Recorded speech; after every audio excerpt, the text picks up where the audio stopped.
오늘 우리에게 주시는 하나님의 말씀은 요한계시록 4장 1절에서 11절까지 말씀입니다.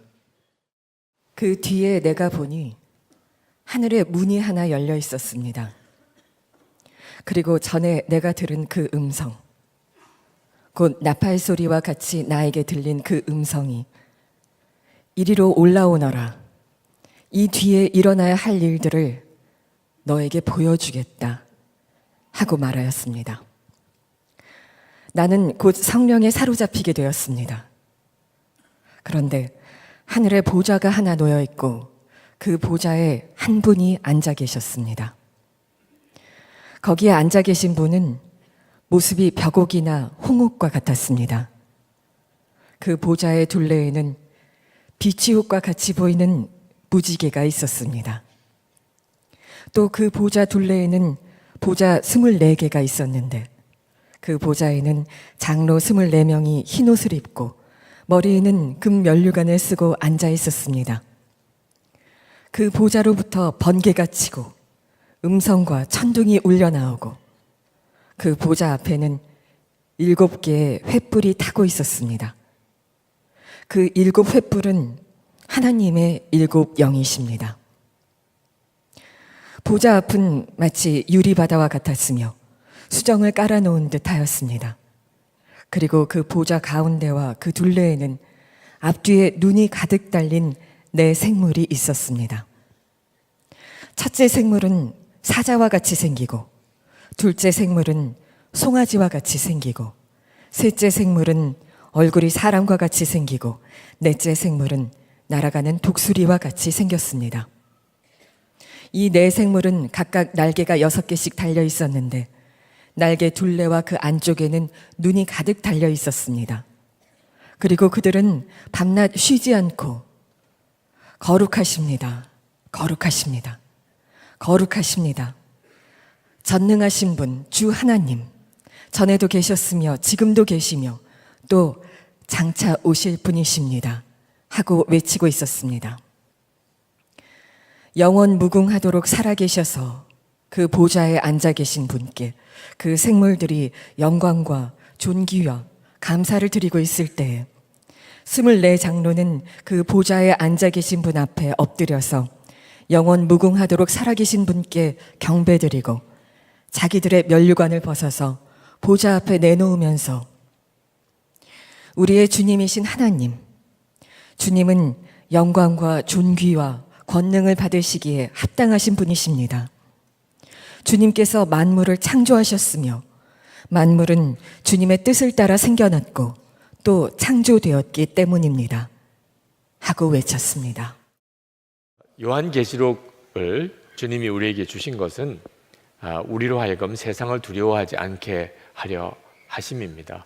오늘 이 설교를 들으시고 여러분의 마음속에 세상에 대한 두려움이 사라지는 은혜가 있기를 축복합니다. 이 요한계시록이 기록될 당시에 로마 제국의 권세는 정말 대단했습니다. 거기에 비해서 초대교회는 너무나 초라한 존재였습니다. 로마 제국뿐만 아니고 유대교회의 세력도 컸고 온갖 미신들이 있었고 수많은 신들을 섬기고 그리고 무엇보다 음란하고 방탕한 이 세상 사회 풍조가 교회를 억누르고 있었습니다. 예수님께서 초대교회 7교회에 편지하실 때 칭찬만 들은 교회는 2교회밖에 없었고 그리고는 5교회는 책망을 들었습니다. 그 말은 그때 당시에 이 로마 제국과 유대교 그 억압에 그리고 이 음란과 방탕의 당시의 문화에 교회가 서서히 무너지고 있었다는 뜻입니다. 우리 주님은 그 소아시아 7교회에 편지하시면서 그들의 처지가 너무나 힘들고 어려운 걸 주님이 다 아시는 주님이 회개하라고, 처음 사랑을 잃어버렸다고, 앞으로 당할 고난을 두려워하지 말으라고 아주 강한 어조로 말씀을 하셨습니다. 그때 당시에 참 어렵게 믿음을 지켜가고 있었던 그들의 입장에서는 주님의 말씀이 굉장히 부담스럽게 느껴질 만도 한 말씀이었습니다. 그러나 우리 주님은 아주 단호하게 회개하라, 흔들리지 마라, 죽는 일이 있어도 끝까지 말씀을 붙들고 나아가라 말만 하신 게 아니었습니다. 오늘 요한에게 편지를 쓰고 난 다음에 그 눈을 열어 하늘을 보게 하십니다. 1절 말씀에 보면 그 뒤에 내가 보니 하늘에 문이 하나 열려 있었습니다. 그리고 전에 내가 들은 그 음성, 그 나팔 소리와 같이 나에게 들린 그 음성이 이리로 올라오너라. 이 뒤에 일어나야 할 일을 너에게 보여주겠다 하고 말하였습니다. 하늘을 보여주었어요. 여기서 말하는 하늘은 하나님이 계신 곳이고 예수 그리스도께서 계셨던 곳이고, 그리고 거기서 오셨고, 그리고 다시 거기로 돌아가신 곳입니다. 그리고 우리의 믿음의 선조들이 지금 죽어 그곳에 있고 우리들도 나중에 그곳에 가는 곳입니다. 그걸 하늘이라고 그렇게 표현을 했습니다. 요한이 하늘을 이렇게 보며 제일 먼저 요한이 본 것은 하나님과 하나님의 보좌입니다. 2절 말씀에 보면 그런데 하늘에 보좌가 하나 놓여 있고 그 보좌에 한 분이 앉아 계셨습니다. 이 요한계시록 전체의 주제이기도 합니다. 가장 강력한 메시지, 하늘에 하나님이 계시고 하나님의 보좌가 있다는 것입니다. 하나님은 정말 계십니다. 우리 모두는 다 이 사실을 믿는 사람이지만 그 믿음의 정도는 사람마다 다 다른 것 같습니다. 우리가 진짜 하나님이 정말 계시고 그 하나님의 보좌가 있다는 사실을 정말 확신하게 된다면, 그러면 세상을 보는 우리 눈은 완전히 바뀌게 됩니다. 두려울 게 뭐 있고 염려할 게 뭐가 있겠어요? 하나님에 대한 확신이 분명치 않으니까 자꾸 힘들고 어려운 일, 세상에 흔들리는 겁니다. 요한이 하늘을 이렇게 보면서 그 하늘에 대해서 쭉 묘사를 합니다. 보석이 나오고 24장로의 보좌가 나오고, 그리고 또 7 횃불이 나오고, 또 4 생물이 나오고, 그렇게 요한이 묘사해요. 환상입니다, 환상. 정확한 그 실제를 묘사했다기보다는 하나의 환상으로 그렇게 쓴 거죠. 우리가 그걸 읽으면서 하늘이 이렇게 생겼구나 도무지 알 수가 없어요. 환상으로만 묘사를 했기 때문에. 요한이 이렇게 묘사할 수밖에 없었던 것은 지금 우리에게 하나님의 나라의 실상을 다 보여줄 수 없는 때이기 때문에 그렇습니다. 또 요한 자신이 묘사하는 데 있어서 한계가 느껴진 것 때문에, 보기는 보았는데 설명할 방법이 없는 겁니다. 예를 들어 나면서부터 보지 못한 사람에게 빨간색을 어떻게 설명해야 되죠? 그럼 보기는 분명히 보았는데 설명할 방법이 없으니 구약 성경에 하나님께서 계시하셨던 그 내용들을 가지고 역시 그냥 환상으로 자기가 본 하늘을 설명할 수밖에 없었어요. 이 환상 하나하나에는 나름대로의 해석이 있긴 합니다. 주석가들이 정말 연구를 많이 하고 그래서 훌륭한 주석들도 많이 나와 있어요. 제가 설교를 준비하면서 그 환상에 대한 여러 해석들을 읽어보면서 좀 당황스러웠습니다. 뭐냐면 요한이 정말 말하려고 하는 그 느낌을 오히려 잃어버린 거예요. 이 생물은 뭘 의미하고 횃불은 뭘 의미하고 보석은 무슨 의미가 있고, 그 해석을 따라가다 보니까 요한이 정말 말하려고 했던 감각을 잃어버렸어요. 환상으로 말씀하셨다는 이야기는 그 실상을 정확하게 하나님이 알려주지 않으신다는 뜻이니 나름대로의 해석 작업이 필요하긴 하지만 환상은 환상 그대로 그냥 받아들이는 것이 필요하기도 합니다. 중요한 것은 요한이 도대체 뭘 말하려고 하느냐 하는 거예요. 요한이 말하려고 하는 것은 아주 단순해요. 하늘이 있고 하나님이 거기에 계시고 그 보좌의 영광이 말로 다할 수 없이 엄청나다는 것입니다. 그게 요한이 말하려고 하는 거예요. 예수님이 요한에게 열어 보여주시려고 하시는 것입니다. 요한이 그것을 보고 난 다음에 로마 제국과 로마 황제의 권세와 영광은 아무것도 아니구나 하는 사실을 알게 됐어요. 이것이 이 환상을 보여주시려는 하나님의 뜻입니다. 많은 분들이 성경이 실생활에 별로 도움이 안 된다고 생각하시는 것 같아요. 실제로 성경 속에는 돈 버는 방법이나 아이들 대학 보내는 방법이나 이런 게 없어요. 근데 여러분, 이 성경 속에는 하나님의 나라와 하나님의 보좌와 하나님의 심판에 대한 놀라운 말씀이 담겨져 있습니다.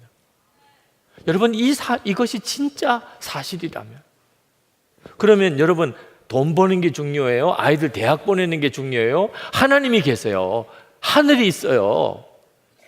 거기에는 말할 수 없는 영광스러운 하나님의 나라가 있습니다. 그걸 정말 알고 나면 비로소 인생은 어떻게 살아야 되는지, 내게 무엇이 중요한지, 사람 보는 모든 관점, 잘 살고 못 살고에 대한 기준이 완전히 바뀌어져 버리게 됩니다. 네, 이보다도 더 실제적인 일은 없죠. 정말 중요한 문제예요. 우리가 이 세상 살아가는 동안에 세상에서 보는 것은 혼란스러운 것, 네. 마귀가 왕노릇하고 그래서 걱정도 많고 두려울 일도 많습니다.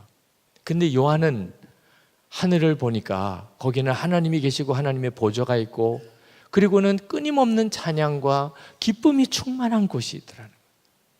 그 세상만 보면 답답하고 너무 두렵고 낙심되지만 하늘을 바라본 사람에게는 힘이 있는 거죠.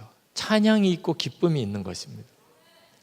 제가 장례식을 인도하러 가다가 그 슬퍼하는 유족들을 보면서 기도하는데 하나님께서 제 눈을 열어 그 고인이, 그 영혼이 하늘나라에서 얼마나 환영을 받으며 잔치가 벌어지고 있는지를 순간 깨닫게 하셨어요. 우리가 세상에서 보는 것과 하늘에서 되어지는 일은 엄청난 차이가 있다는 겁니다. 이 사실을 진짜 믿게 되니까 우리가 성도의 장례 때 찬송을 부르고 예배도 하고 감사도 하는 거예요. 장례가 생긴. 8절 말씀에 보면 하늘에서 이렇게 하나님께 찬양을 드립니다. 그리고 그들은 밤낮 쉬지 않고 거룩하십니다. 거룩하십니다. 거룩하십니다. 전능하신 분 주 하나님, 전에도 계셨으며 지금도 계시며 또 장차 오실 분이십니다 하고 외치고 있었습니다. 이 고백은 그때 당시에 세상을 지배하고 그리고 최고의 권위를 가지고 신이라고 불리워지던 로마 황제와 하나님과 비교하는 거예요. 진짜 영광은 하나님께 있어요. 로마 황제는 아무것도 안 해요. 요한 사도가 그때 당시에 이 로마 제국이 핍박하고 그리고 초대교회가 여러 가지 모양으로 무너지고 있는 모습을 보면서 걱정이 많았습니다. 하나님, 도대체 이거 어떻게 되는 거예요? 하나님, 도대체 교회를 어떻게 이렇게 내버려 두시겠습니까? 우리는 어떻게 살아야 하는 거죠? 이러다가 교회 다 무너지겠습니다. 근데 요한이 하늘을 보고 난 다음에 요한은 생각이 완전히 달라졌을 거예요. 하나님 충분합니다. 주님이 왜 회개하라, 처음 사랑 버렸다, 앞으로 당할 고난을 무서워하지 말아라, 주님이 그렇게 말씀하시는지 알겠습니다. 비록 여기서 내가 육신의 생명이 죽는 한이 있더라도 저는 복음을 붙들고 주님을 배신하지 아니하고 하나님의 말씀대로 살 것입니다. 그는 확신을 가질 수 있었을 거예요. 이것이 바로 주님이 요한에게 그리고 당시 성도들에게 주님이 주시려고 하시는 은혜였습니다. 하늘이 보이고 나니까 앞으로 될 일도 다 보입니다. 이 뒤에 일어나야 할 일들을 너희에게 보여주겠다. 지금부터 이제 그 장면이 쫙 펼쳐지는 겁니다. 요한계시록 4장부터 마지막까지 지금 이제부터 되어질 일들을 우리 주님께서 보여주시는 거예요. 그런데 솔직히 많은 성도들은 이 요한계시록 4장을 읽으면서도 그렇게 별로 마음에 힘을 얻거나 위로를 받거나 담대해지거나 하지 않으시는 것 같아요. 지금 말씀은 엄청난 말씀을 읽었는데 이유는 내가 본 게 아니잖아. 요한이 봤다고 그러지만 내가 봐야 뭐 믿지. 나에게 보여줘봐. 내가 확신을 안 가지나. 그냥 성경만 읽어서는 나는 마음이 바꿔지지가 않네. 대부분 그런 심정이세요. 하나님 보여주시려면 나도 좀 보여주세요. 그러면 제가 다르게 살 수 있을 것 같습니다. 근데 여러분, 성경 말씀으로 충분하다는 사실을 여러분이 분명히 믿어야 합니다. 성경 말씀으로 충분해요. 많은 사람들이 체험을 통해서 믿어보려고 합니다. 하나님이 나에게 분명하게 뭔가를 보여주시면 그러면 내가 믿을 텐데, 여러분 이건 대단히 위험해요. 사도 바울이 셋째 하늘에 올라가서 그는 올라가서 보았어요. 고린도후서 12장 2절에 그가 이렇게 간증합니다. 내가 그리스도 안에 있는 한 사람을 아노니 그는 14년 전에 셋째 하늘에 이끌려 간 자라. 그가 몸 안에 있었는지 몸 밖에 있었는지 나는 모르거니와 하나님은 아시느니라. 이게 엄청난 체험을 했는데 사도 바울은 굉장히 조심스럽게 표현하고 있어요. 자기가 보았다는 식으로 말하지 않고 그렇게 본 어떤 사람을 내가 알고 있다, 이런 형편으로 표현을 했습니다. 이유는요, 이런 식의 체험이 그 사람의 믿음이 뒷받침되지 않으면 그 사람에게 위험하기 때문에. 실제로 셋째 하늘을 보았던 이 사도 바울에게는 육신의 가시가 생겼어요. 그가 영적으로 교만해지지 않게 하기 위해서였습니다. 고린도후서 12장 7절로 내려가 보면 여러 계시를 받은 것이 지극히 크므로 너무 자고하지 않게 하시려고 내 육체에 가시 곧 사단의 사자를 주셨으니 이는 나를 쳐서 너무 자고하지 않게 하려 하심이니라. 여러분, 모든 것을 다 체험을 통해서 믿겠다고 하는 분들은 이런 오류에 빠져요. 마귀가 거짓 체험으로 우리를 미혹하는 데 선수입니다. 그러므로 우리는 하나님의 말씀으로 영안이 열리기를 구해야 하고 그것으로 충분해요. 하나님의 말씀과 성령의 역사에 의하여 우리는 요한과 똑같이 하늘을 보게 됩니다. 사도 바울도 요한도 그들이 삼층천에 올라가 보고 하늘을 보게 된 것은 전적으로 성령의 역사 때문이었습니다. 2절 초반에 보면 나는 곧 성령에 사로잡히게 되었습니다. 성령에 사로잡혀서 그 하늘을 보게 된 거예요. 그런데 여러분 아십니까? 지금 저와 여러분 안에 요한 안에 역사하셨던 그 성령께서 역사하고 계시다는 사실. 요한 안에 계신 성령님이나 우리 안에 계신 성령님이 같은 분이세요. 성령께서는 요한의 눈을 열어서 하늘을 보게 하셨습니다. 그리고 하늘에서 드려지는 예배를 보게 하셨어요. 여러분, 지금도 성령님께서는 우리 안에 역사하셔서 우리를 오늘 이 예배 자리로 오게 하셨습니다. 예배를 경험하는 것은 똑같아요. 여러분, 우리는 비록 이 땅에서 하나님께 예배하지만 실제로는 우리의 영은 하나님의 보좌 앞으로 성령의 인도함을 받아 거기서 하나님께 예배하는 것입니다. 지금 이 한국에 수많은 교회가 있는데 지금 이 시간에도 예배를 드립니다. 그들은 다 하나님의 임재 앞에 예배를 드립니다. 하나님이 예배를 받으시려고 각 교회로 오시는 게 아니고 성령께서 모든 예배하는 성도들을 하나님 보좌 앞으로 인도하시는 거예요. 그러므로 우리는 예배를 통해서 요한과 똑같은 경험을 하고 있는 것입니다. 천상에 드려지는 하나님의 예배에 참여하는 거죠. 후안 카를로스 오르티즈 목사님 쓴 책에 주님과 동행하십니까? 거기에 짤막한 이야기가 하나 나옵니다. 한 번은 이 오르티즈 목사님이 영국의 링컨 교회에 예배를 드리게 됐습니다. 그 교회 예배당이 대단히 웅장하고 큽니다. 화려하고 예배당 길이만 210m에 될 정도로 그렇게 대단한 예배당이에요. 예배당 시설도 너무나 아름답고, 그리고 예배를 인도하는 분들이 예복을 입고 예배하는 모습이 너무 멋있고, 그리고 찬양대도 너무나 아름다웠어요. 그래서 오르티즈 목사님이 황홀했습니다. 야, 오늘 정말 멋있는 예배를 드리는구나. 그리고 기도가 저절로 나왔어요. 그때 이렇게 기도했다고 그럽니다. 오 가장 높은 곳에 좌정에 계신 우리의 아버지시여, 오늘 아침 우리는 주의 존전에 모였습니다. 근데 그때 주님께서 갑자기 목사님에게 말씀하셨어요. 닥쳐라. 너와 나는 온종일 대화를 나누고 지내고 있는 그런 사이인데 이제 와서 가장 높은 곳에 좌정에 계신 우리 아버지라고? 여러분, 우리는 때때로 착각할 때가 많아요. 하나님은 저 하늘에만 계시는 분인 줄로 생각해요. 실제로는 하늘에 계신 하나님이나 우리 안에 계신 성령은 같은 하나님이세요. 우리가 그 성령님에 의해서 매번 이렇게 예배하고 기도하는 거예요. 우리가 늘 만나는 분이에요. 우리에게 지금 역사하고 계신 분이에요. 여러분, 이 사실을 놓치시면 안 돼요. 하늘에 올라가 보는 체험을 한 사람만 하나님을 확실히 믿는 게 아닙니다. 지금도 우리는 정말 놀라운 성령의 역사를 경험하고 있어요. 제가 담임 전도사로 처음 교회를 맡았을 때 그 교회가 여주에 있는 아주 그 산골에 있는 조그만 교회였습니다. 마을이 한 40호 정도밖에 안 되는 아주 작은 마을에 논 가운데 예배당을 이렇게 지었습니다. 지금 생각해도 굉장히 초라하고 아주 자그마한 그런 예배당이었습니다.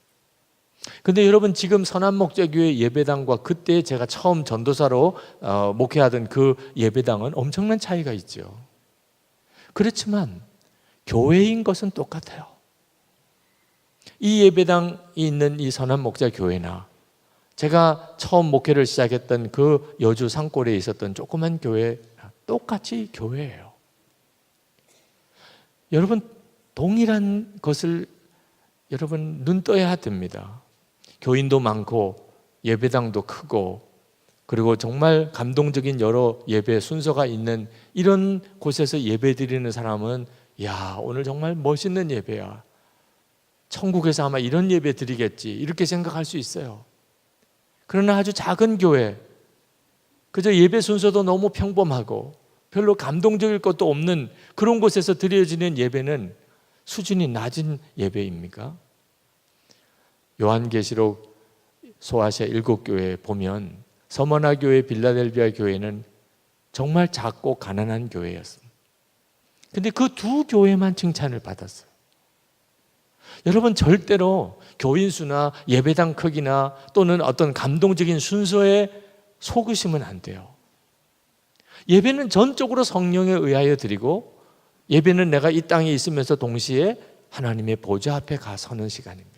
어느 예배나 똑같아요.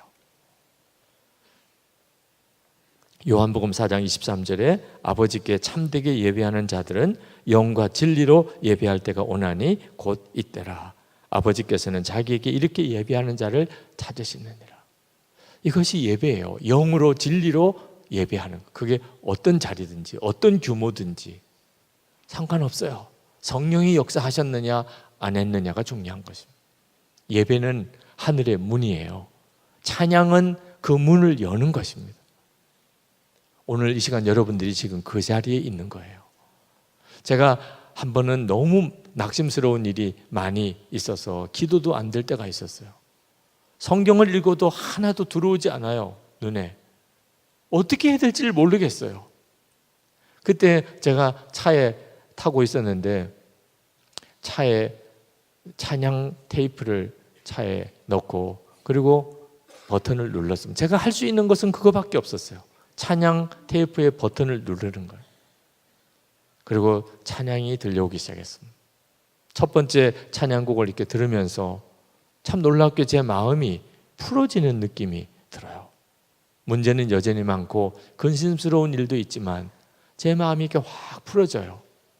두 번째 찬양이 진행되면서 내 마음이 뜨거워지기 시작하더라고요.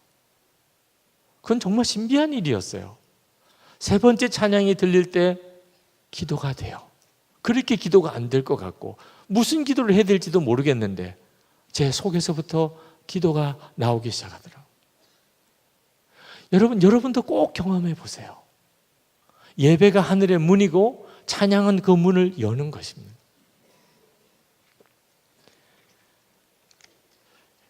교회에서 집사와 권사와 장로를 세울 때 여러 조건을 봅니다.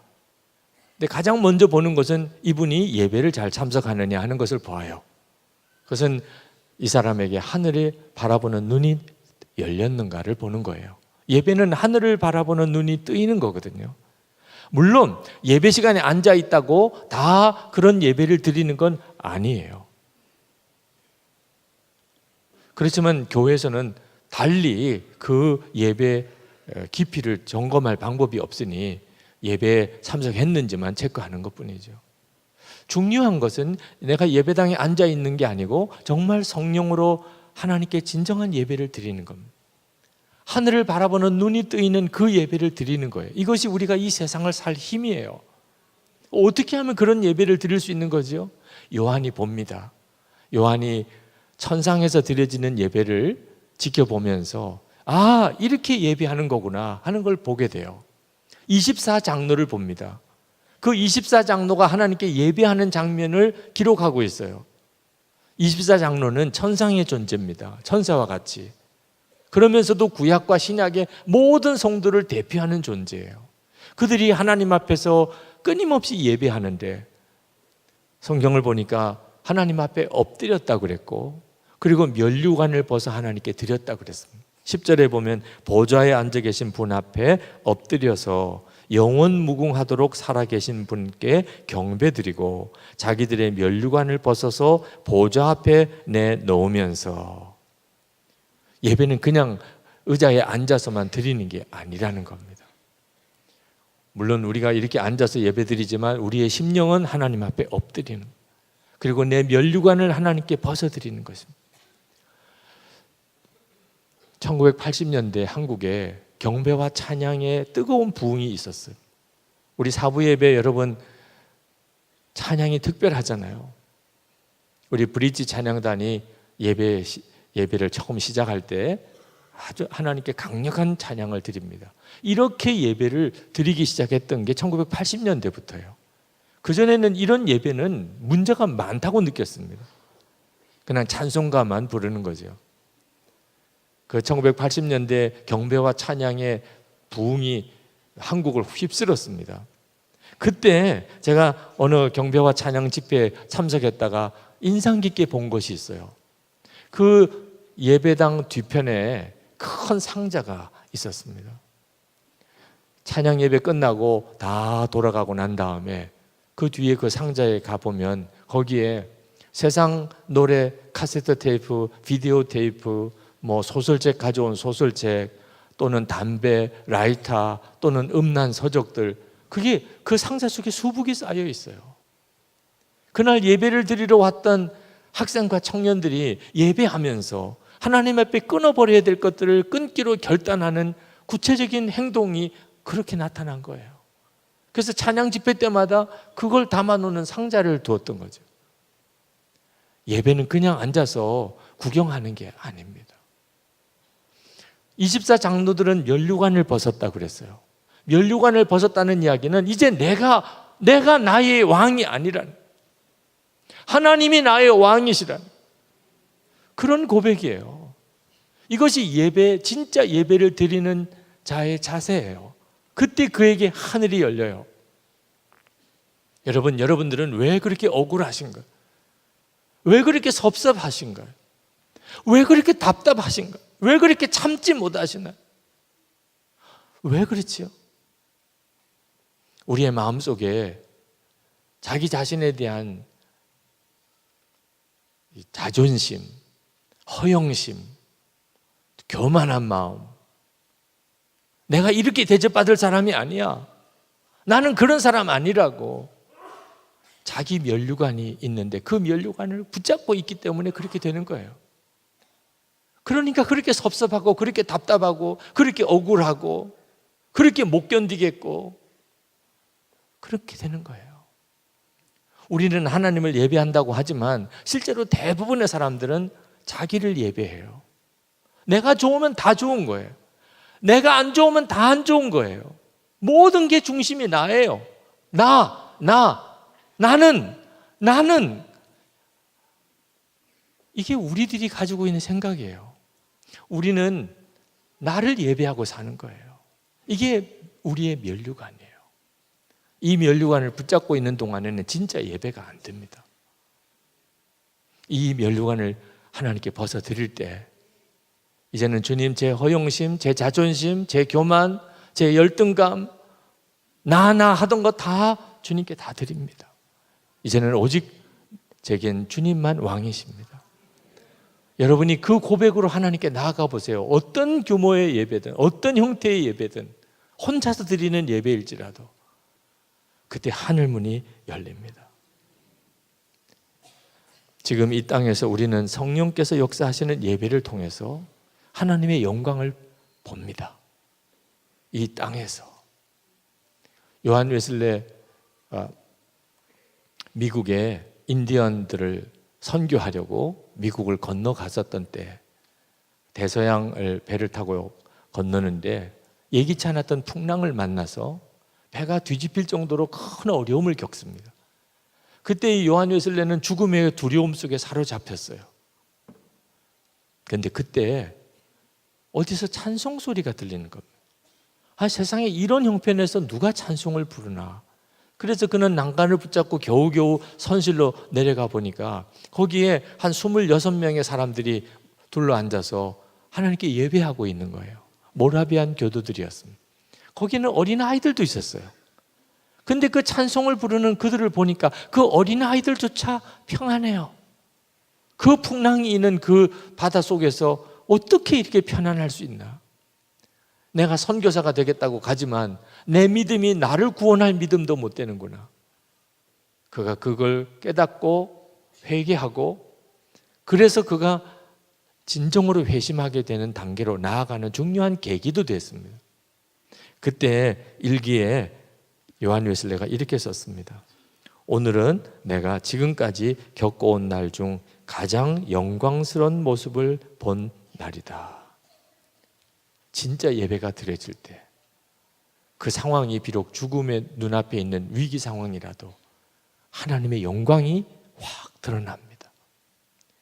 우리 교회에서 영성일기를 전 교인들이 쓰기 시작했던 게 2011년입니다. 그때 중고등부 아이들도 쓰기 시작했습니다. 중고등부 아이들이 영성일기를 쓰면서 주님을 바라보다가 그해 여름 수련회를 특별한 수련회를 갖기로 했어요. 저 강원도 사북 강원랜드 카지노가 있는 거기 가서 도박하시는 분들 발을 씻어주는 전도를 하자. 이런 참 생각할 수가 없는 그런 계획을 세웠어요. 학생들이 몇 명이나 같이 가겠나. 그 교육 목사님이 아이들에게 광고를 했습니다. 이번 수련회는 절대로 무슨 즐거운 프로그램이 있는 것도 아니고 좋은 잠자리가 있는 것도 아니고 우리가 세숫대야에 물을 받아서 어른들, 도박하는 분들, 그분들 발 씻어주는 전도를 가는 것이다.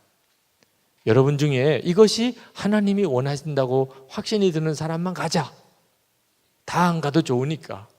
그랬더니 151명의 학생들이 같이 갔어요. 그때 은혜가 얼마나 놀라웠는지 모릅니다. 저녁마다 그날 간증을 서로 나누는데 서로 다 하겠다고 그래서 밤에 잠을 자기가 어려울 정도였어요.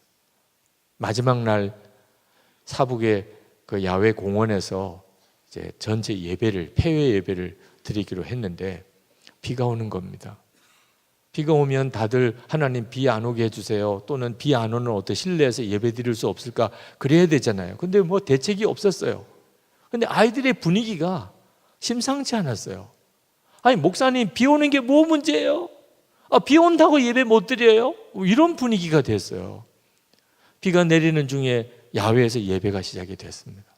비가 점점점 많이 와요. 비가 더 점점점 많이 오니까 아이들이 하나 둘 앞으로 나와서 춤을 추면서 예배하기 시작하는 거예요. 제가 설교하면서 울었어요. 이미 설교하기 전부터 울었어요. 설교할 때는 안 울게 해달라고 기도를 했을 정도예요. 그건 정말 영광스러운 것이었어요. 조건은 최악의 상황이었어요. 그렇지만 영광이 있었어요. 진짜 예배가 드려지니까 이 땅에서 그대로 하늘을 경험한 거죠. 우리의 예배를 받으시는 하나님은 우리와 함께 하시는 하나님이십니다. 여러분의 가정으로, 일터로, 여러분의 학교로 우리 주님은 같이 가세요. 늘 함께 계세요. 거기서 인도하세요. 그래서 우리의 모든 삶이 예배가 되게 해주세요. 그리고 세상을 두려워하지 않게 하는 것입니다. 끝까지 하나님 말씀대로 살게 해주시는 것입니다. 오늘 우리가 성찬을 받는데 이 성찬은 이 땅에서 경험하는 천국의 잔치예요. 예수님의 살과 피를 먹고 마시면서 여기서 주님과 하나됨을 확인하고 그대로 우리가 주님 앞에서 그렇게 주님을 만나게 될 것입니다. 성령께서 여러분들을 인도해 주시기를 원합니다. 오늘 성찬을 받고 그리고 이 예배를 통하여 여러분의 영안이 열려져서 여러분의 마음속에 있는 모든 세상에 대한 두려움, 근심, 좌절, 낙심이 떠나가게 되기를 축복합니다.